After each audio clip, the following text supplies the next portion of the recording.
Invitados a la Cena del Señor.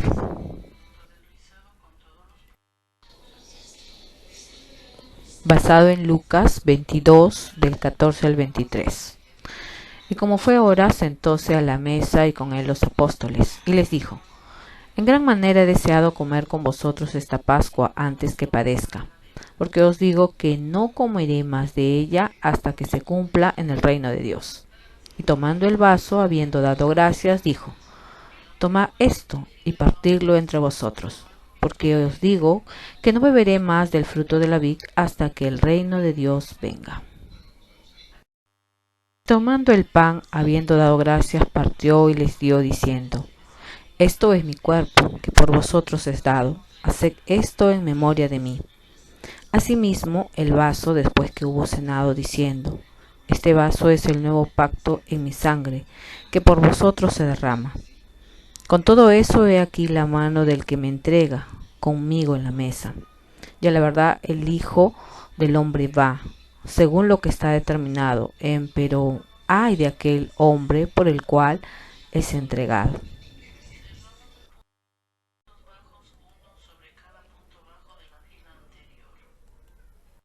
Esta reflexión quiero hacer 3 preguntas importantes. La primera: ¿cuáles son los motivos por los que nos invitan a una cena? Segunda: ¿qué se suele compartir en una cena? Y la tercera, que es la relevante para esta meditación, es: ¿por qué crees que Jesús te puede invitar a su última cena? Vamos a desarrollar esto en las siguientes presentaciones. Primeramente vamos a conceptualizar lo que es una cena. Una cena es una comida que se toma a última hora del día, al atardecer o por la noche. También se dice que es la acción de tomar esta comida.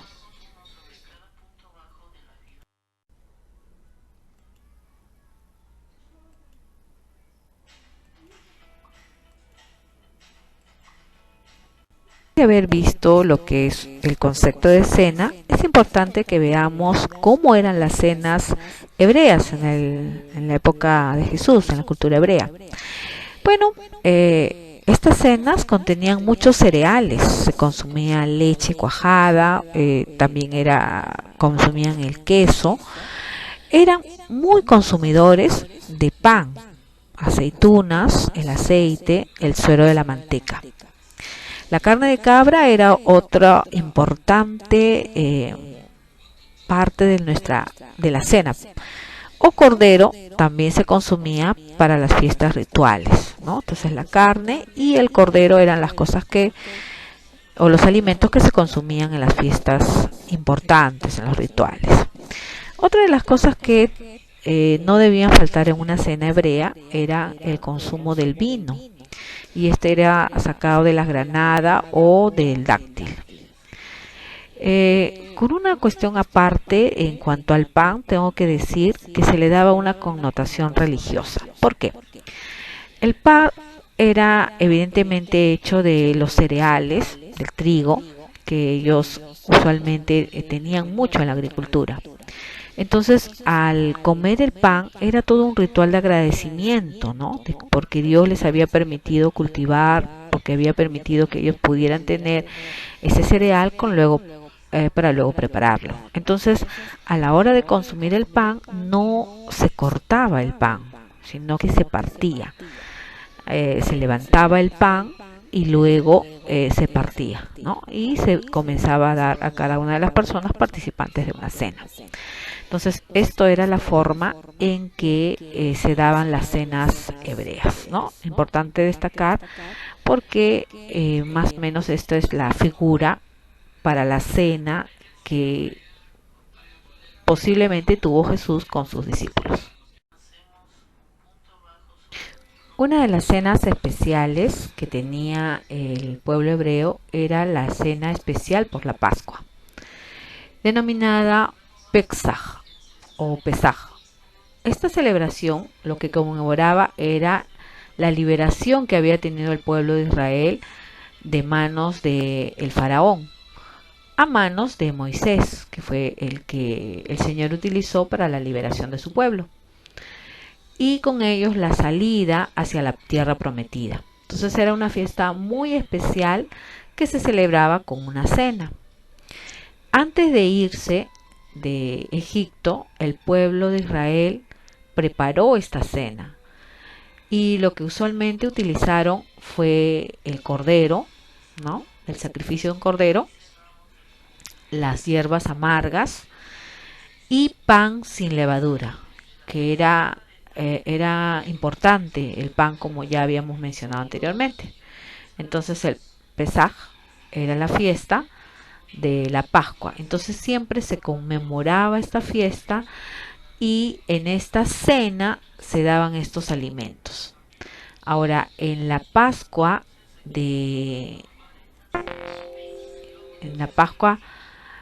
en la cual Jesús ya iba a ser entregado, eran más o menos las mismas fechas en las que el pueblo estaba celebrando. Pero no necesariamente esa cena era la misma que estaban celebrando con sus discípulos.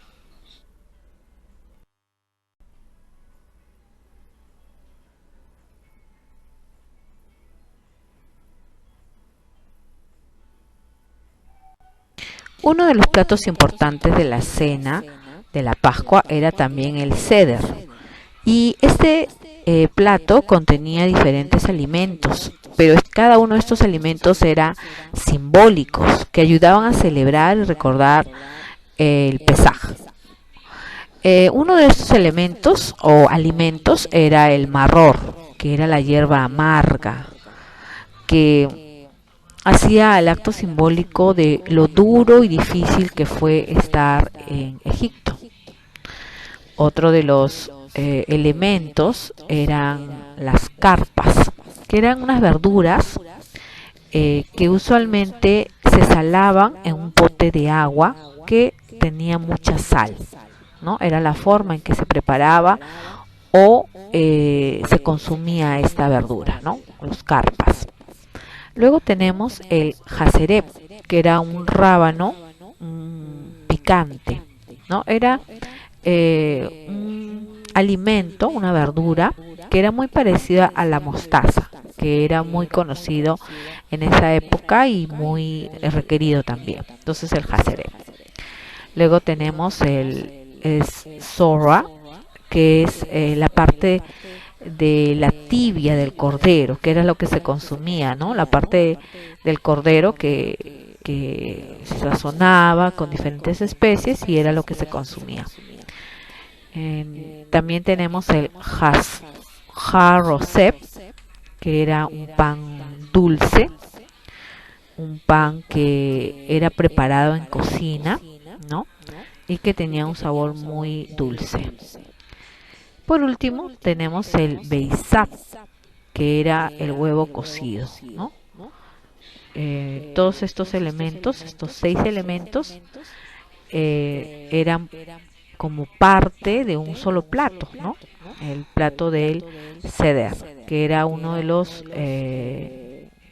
platos muy, pero muy simbólicos que se utilizaban en la fiesta o en la cena del Pesaj. Por último, quiero mostrar dos imágenes que me parecieron muy relevantes. Son el pan sin levadura, que es una especie de tortilla, ¿no? Y el vino, que usualmente lo hacían de la uva, de la vid, pero también provenía de los dáctiles, ¿no? Aquí tenemos las dos imágenes, el pan y el vino.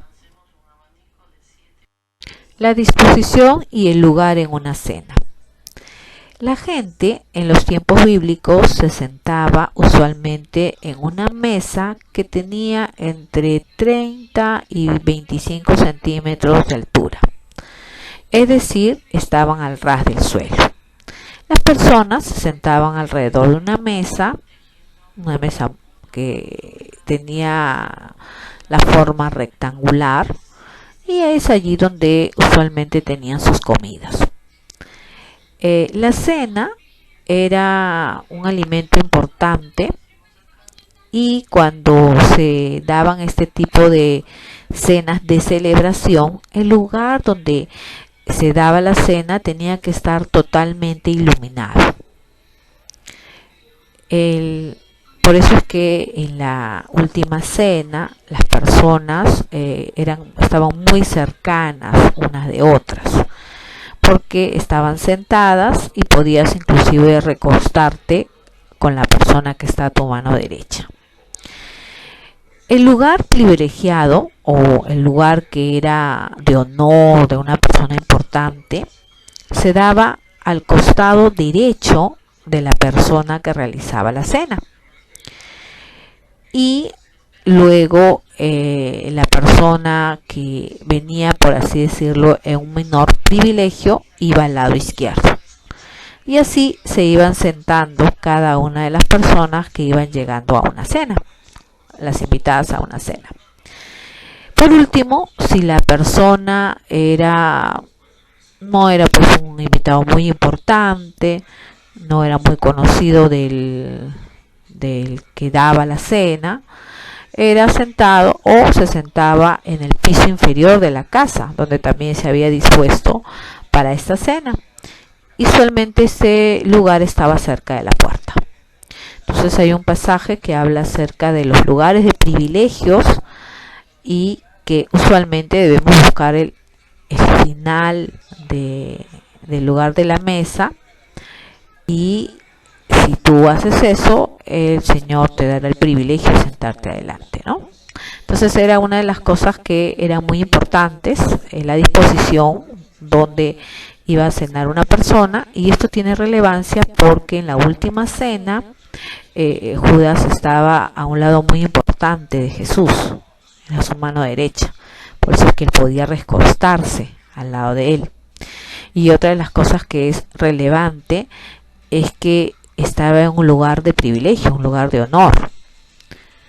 Pero vamos a continuar en la siguiente presentación cómo fue esta última cena con Jesús. Para el pueblo hebreo era importantísimo que te inviten a una cena. Si alguien no era considerado en una cena, ¿qué iba a ocurrir? Esta persona era considerada como la excluida, como la que iba a quedar fuera. Eso era sinónimo de tinieblas, eso era sinónimo de que ibas a quedarte en oscuridad. Entonces, si alguna persona no era invitada, iba a ser como que esa es la persona que debería estar en la oscuridad. Y tenía una connotación terrible. Hay un texto que dice atado de pies y de manos, tomarle y echarle en las tinieblas de afuera, ¿no? Eso está en Mateo 22:13, y que hace alusión a lo que se creía en la época, ¿no? Si no eras invitado, entonces definitivamente ibas a estar en las tinieblas, y todo lo que estaba afuera era considerado como parte de las tinieblas, la parte de afuera, la oscuridad, lo malo, lo terrible, lo peor que podía pasarle. Entonces, Jesús invita a los discípulos a esta cena. Entonces lo que está diciendo Jesús es que estas personas, estos discípulos, no estaban excluidos. Hoy en día nosotros también podemos decir lo mismo. Estamos invitados a esta última cena que tuvo Jesús. Jesús hoy siempre nos invita a su cena.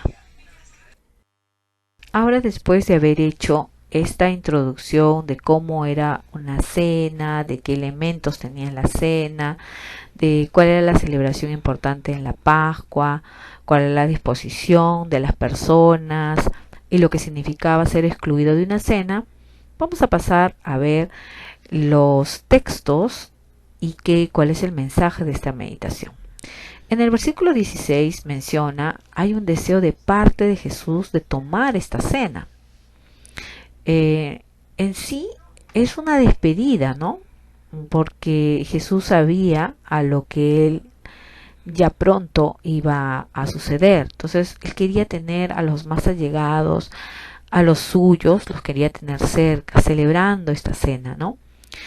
Entonces es una despedida, ¿no? Como lo que a veces usualmente nosotros hacemos cuando de repente vamos a un viaje o salimos a un lugar por mucho tiempo y ya no vamos a estar con los que queremos. Entonces solemos hacer una cena también, ¿no?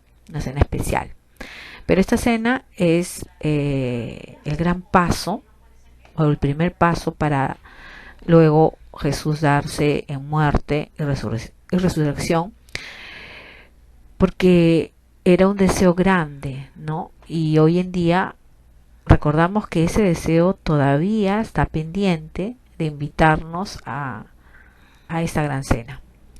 En el versículo 17 podemos tomar en cuenta de que él menciona que ya no volverá a tomarla, la cena, hasta que no se cumpla el reino. Entonces es importante mencionar de que hay una promesa aquí en este versículo de que algún día nosotros estaremos en una gran cena, un gran banquete. Las bodas del Cordero se menciona, ¿no? Y él está haciendo el énfasis de que esta cena solamente se va a volver a repetir en el gran banquete mesiánico, la gran boda, ¿no? Entonces, por eso es que es importante, es como decir la primera cena y luego vendrá otra en la que Jesús estará presente, en la que en el reino de los cielos, juntamente con todos aquellos que estemos en Cristo, podemos volver a tomar esta cena y Él nuevamente la servirá para nosotros. Verso 18. En el versículo 18 menciona: tomad esto y partirlo entre vosotros. En este caso está dando un vaso. Jesús está repartiendo el contenido del vaso, que evidentemente es el vino. Y el vaso es lo que él dice: tomad esto y partirlo entre vosotros, ¿no? Entonces da la idea de que esto que está dividiendo, el contenido de lo que está dividiendo, unirá a Jesús con sus discípulos. El derramamiento de la sangre de Cristo nos une al Señor como hijos, como aquellos que hemos entendido que Él derramó su sangre para limpiarnos de todo pecado. Entonces dice: tomad esto, nos está diciendo: puedes tomar esto, ¿no? Y puedes repartirlo, ¿no? Hablar acerca a otros de que Jesús, a través de su sangre preciosa, nos ha libertado. Y él lo que hace es dividir el contenido de la copa a todos sus discípulos, ¿no? Hoy, para todos nosotros, la sangre de Cristo nos une a Él. En el versículo 18 menciona, y tomando el pan y habiendo dado gracias, partió y les dio. Entonces hemos de recordar lo que hace un momento mencioné acerca del ritual del pan. El pan era considerado el elemento vital para la comida hebrea. Era como la vida, ¿no? O sea, si no comían pan era como no alimentarse. Entonces él da gracias, levantan el pan, ¿no? Pero lo que está haciendo es el acto simbólico de levantar el pan de vida. El partirlo y darnos a nosotros, nos está entregando vida. Nos está entregando su vida por nosotros. Este acto simbólico que sus discípulos vieron en ese momento, de repente no tuvo en ese momento los discípulos no comprendían lo que él estaba diciendo o haciendo. Lo vieron como algo natural, como lo que se solía hacer cuando se repartía el pan. Pero hoy Jesús nos ofrece ese pan que da vida, ese pan que siempre va a estar en nuestras vidas si nosotros lo recibimos, va a estar en nuestra vida. Esto es mi cuerpo, que por vosotros es dado. Haced esto en memoria de mí. Y esta es la cena con la cual nosotros recordamos y recuerda a los discípulos que la victoria de Jesús en la cruz va a tener que ser recordada por mucho, mucho tiempo. La intervención de Dios en la vida de la humanidad siempre ha sido para su bien. La primera intervención que da lugar a la cena, el Pesaj, la Pascua, es gracias a que a través de Moisés Dios interviene para la liberación de su pueblo. Pero en esta ocasión Jesús ha intervenido en la humanidad para su bien, para salvación y vida eterna de ella. Este vaso es el nuevo pacto en mi sangre que por vosotros se derrama. En la primera Pascua el pueblo fue salvado por la sangre de un cordero. En esta somos salvados por la sangre del cordero que es Jesús. Entonces, este vaso se convierte en un pacto, ¿no? El pacto de salvación, el pacto en el cual se produce que si la sangre de alguien que nunca ha pecado, como fue la de Jesús, puede salvar a aquellos que sí lo hicieron, porque Jesús se está poniendo en el lugar de todas las personas que creen en ello. Entonces somos salvados por la sangre de este cordero, ¿no? El cordero inmolado. Con todo eso, he aquí la mano del que me entrega conmigo en la mesa. Y a la verdad el Hijo del Hombre va, según lo que está determinado, empero ay de aquel hombre por el cual es entregado.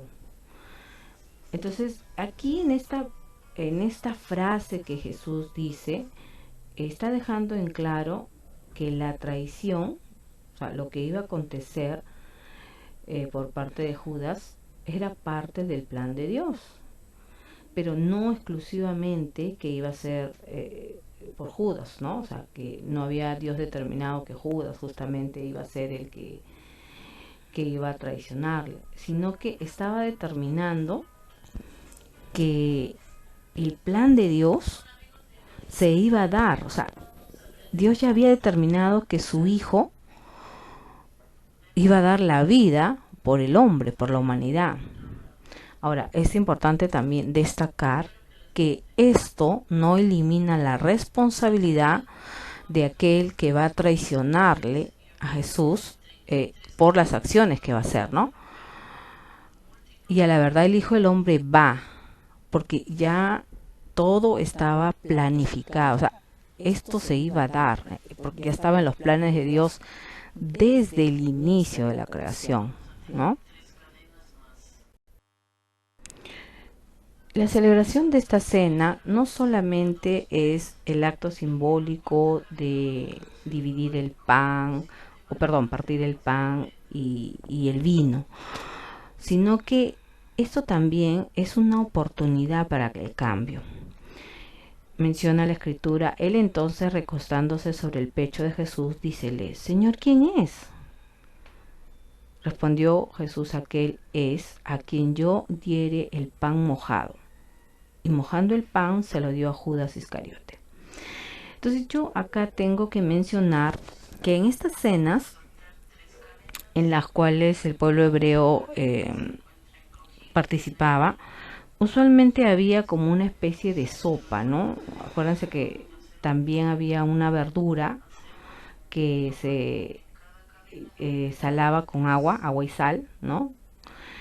Pero en este caso el pan se remojaba como una especie de sopa, una sopilla, y se remojaba ahí el pan. Y era lo más delicioso que podía dársele a un invitado. O sea, era como la comida máxima, ¿no? Si estuviéramos hablando aquí, de repente sería, bueno, le voy a invitar la mejor presa, la pierna o del pollo, ¿no? Algo así. Entonces, y le da justamente eso a Judas, ¿no? ¿Y qué cosa estaba significando eso, no? ¿Por qué le da la sopa con esta migaja sabrosa del pan? Porque siempre Dios da oportunidades a las personas de cambiar, siempre te va a dar lo mejor, te hace ver qué es lo mejor, que puede ver algo mejor. Y también menciona esto que él pudiera haberle servido, ¿no? Con una cuchara y el pan y este juguito así del pan. pero no lo hace, o sea, lo hace en una total cordialidad, lo hace dándole directamente a su huésped, al mejor huésped, al que está sentado a la derecha, porque le está diciendo, tú eres cercano, tú eres amigo, tú eres alguien importante. En otras palabras, si Judas ya estaba pensando en la traición, en ese momento le estaba diciendo, puedes arrepentirte, Judas. Lo que vas a hacer no es lo correcto. Yo soy el pan de vida. Entonces el Señor siempre nos va a dar una oportunidad de cambio. Cuando nos invita a su cena es toda una oportunidad de cambio, toda una oportunidad de arrepentimiento, toda una oportunidad de aceptar ese pan, pero ese pan no físico, ese pan espiritual, ese pan de vida. Ante esta invitación que hace Jesús y que es una invitación que la está haciendo diariamente en la vida, ¿qué haremos? ¿Qué haremos ante esta invitación? La Cena del Señor conmemora la muerte de Jesús, la muerte del Señor, pero también nos hace recordar que hubo una victoria después de esa muerte, su resurrección, así como su venida a la tierra nuevamente al final de los tiempos. Hoy más que nunca estamos recordando y lo tenemos tan evidente que esta segunda venida pronto se va a dar. Y esta cena, si la celebramos, si la entendemos y la aceptamos, estamos aceptando que Jesús murió, pero también aceptamos que Jesús resucitó. Y que esto significa que hay salvación para el pecado. Significa que hay algo que nos puede volver a tomar una relación con Dios, el Padre. Yo pregunto, ¿estás consciente de que esta cena también es el recuerdo de que Él muy pronto vendrá? No tomemos a la ligera esta invitación de la cena del Señor. Es su muerte, su resurrección que nos da la salvación, pero también es la evidencia de que nosotros creemos que Él muy pronto vendrá. Aceptemos esta cena que el Señor hoy nos da, aceptemos su muerte, aceptemos su resurrección y con ello la salvación de nuestro pecado, la redención de nuestro pecado y la vida eterna que nos ofrece. Demos gracias al Señor por esta cena, por su cena.